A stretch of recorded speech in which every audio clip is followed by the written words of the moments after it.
Oke, halo. Selamat datang kembali di kelas sosiologi. Bertemu lagi dengan Budian dan pada kesempatan kali ini Budian akan melanjutkan pelajaran kita tentang perubahan sosial. Namun sebelum itu, Budian ingin mereview uh, pertemuan kita sebelumnya sudah membahas tentang konsep besar perubahan sosial. Nah, kalau kita bicara soal perubahan sosial, konsep besarnya kita sedang membahas tentang bagaimana pola perilaku, sistem budaya, yang terjadi dari waktu ke waktu. Nah, kalau kalian masih ingat, ini semua kita bahas secara konsep besar. Oke.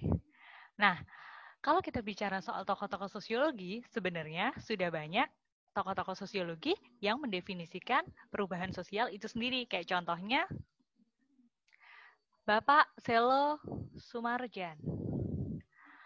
Beliau mendefinisikan perubahan sosial itu terletak pada perubahan lembaga sosial.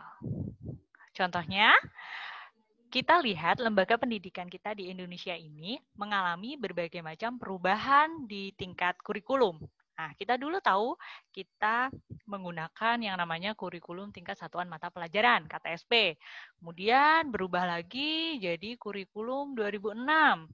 Kemudian berubah lagi jadi sekarang kurikulum 2013. Nah, itu sebagai contoh dari pengertian perubahan sosial menurut Selo Sumarjan. Kemudian kita juga tahu ada tokoh yang bernama Kingsley Davis gitu ya. Dia juga mendefinisikan perubahan sosial ini terletak pada struktur sosial dan fungsi sosial. Sedangkan MacIver dia menitik beratkan perubahan sosial itu terletak pada satu kesatuan dan hubungan atau yang sering disebut dengan interaksi sosial. Contohnya kayak saat ini nih, kalau lagi pandemi COVID kayak gini, kita tentu saja membatasi interaksi sosial ya, atau kemudian simbol-simbol interaksi sosial juga jadi berubah. Yang tadinya kita bisa berjabat tangan, kemudian bisa berpelukan, tapi saat ini kita hanya kemudian say hi, atau kemudian kita hanya menggunakan simbol-simbol tertentu untuk menyapa teman-teman kita atau saudara-saudara kita. Nah, itu tadi tambahan tentang pengertian perubahan sosial. Nah, di proses sendiri kita tahu ya, proses perubahan sosial kemarin sudah kita bahas. Di situ ada akulturasi, kemudian ada asimilasi, kemudian ada akomodasi, dan ada difusi. Nah, Ibu rasa kalian sudah bisa ya memahami 4 konsep proses perubahan sosial ini. Oke, sekarang kita lanjutkan di bentuk-bentuk perubahan sosial. Ketika kita bicara bentuk-bentuk perubahan sosial, maka akan ada banyak klasifikasi dari perubahan sosial itu sendiri. Nah, yang pertama berdasarkan kecepatan berlangsungnya. Ini dibedakan menjadi dua nih, evolusi dan revolusi. Gampangnya, cara membedakan kalau evolusi perubahannya itu lambat, jadi kecepatannya itu lambat, dan kalau revolusi, ini perubahan sosial dengan kecepatan yang cepat. Gitu. Nah, itu cara gampangnya untuk membedakan antara evolusi dan revolusi. Kemudian, berdasarkan ukuran perubahannya. Ini juga dibedakan menjadi dua nih, kecil dan besar. Nah, kecil dan besar ini maksudnya adalah dampak dari perubahan sosial itu sendiri pada sebuah konsep masyarakat memberikan dampak yang kecil dan berdampak besar. Kemudian selanjutnya berdasarkan prosesnya. Berdasarkan prosesnya ini juga sama, dibedakan jadi dua, yaitu yang direncanakan dan yang tidak direncanakan. Kalau yang direncanakan jelas ya, pasti ada settingan, kemudian memang ada tahapan, dan memang itu secara sengaja dilakukan. Tapi kalau yang tidak direncanakan, ini lebih ke ya kita nggak pernah tahu dan tidak menyangka-nyangka, datangnya begitu tiba-tiba gitu, yang kemudian membedakan. Dan kemudian ada nih yang berdasarkan sifat perubahannya, yaitu melalui dibedakan menjadi dua konsep nih, struktural dan proses. Jadi sifat berubahnya itu strukturnya, susunannya, dan kalau di prosesnya adalah ya proses yang sedang berjalan. Tuh. Oke, kemudian Budian akan melanjutkan. Ada satu klasifikasi, yaitu berdasarkan arah perubahannya. Arah perubahannya ini juga sama nih, dibedakan jadi dua. Yang satu progres, yang satu regress. Nah, kalau kita ngomongin progres, jelas ya, perubahannya pasti ke arah kemajuan atau kemudian positif. Nah, sedangkan kita bicara soal regress, ini perubahan sosialnya justru memberikan dampak yang negatif atau merugikan masyarakat. Nah, sekarang kita lihat nih. Nah, pada tampilan gambar ini kalian bisa mendefinisikan atau bisa menentukan bahwa ini adalah contoh perubahan apa? Ya, betul sekali. Ini adalah contoh dari evolusi. Kenapa ini merupakan perubahan sosial dengan kecepatan yang lambat? Karena ada periodisasi nih di sini. Dulu kita melakukan transaksi dengan barter. Kamu punya buah, saya punya ayam. Oke, kita tukeran. Itu adalah bentuk transaksi konvensional atau kemudian tradisional yang dilakukan oleh masyarakat kita pada zaman primitif dulu.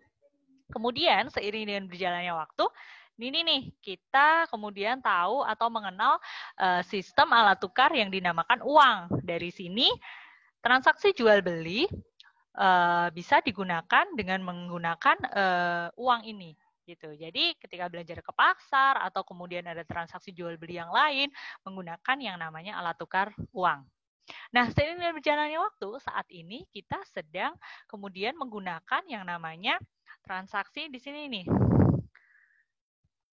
Ya, jadi ada yang namanya uang virtual, ya kan? Kalian pasti pakai kan GoPay, kemudian OVO, ShopeePay, yang kemudian kita bisa jadi nggak lihat tuh dalam bentuk fisik gitu ya, karena kemudian transaksi jual belinya dengan transfer, kemudian secara virtual, secara online seperti itu.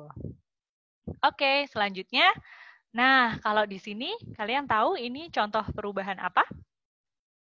Ya, ini adalah salah satu contoh revolusi atau kemudian perubahan cepat.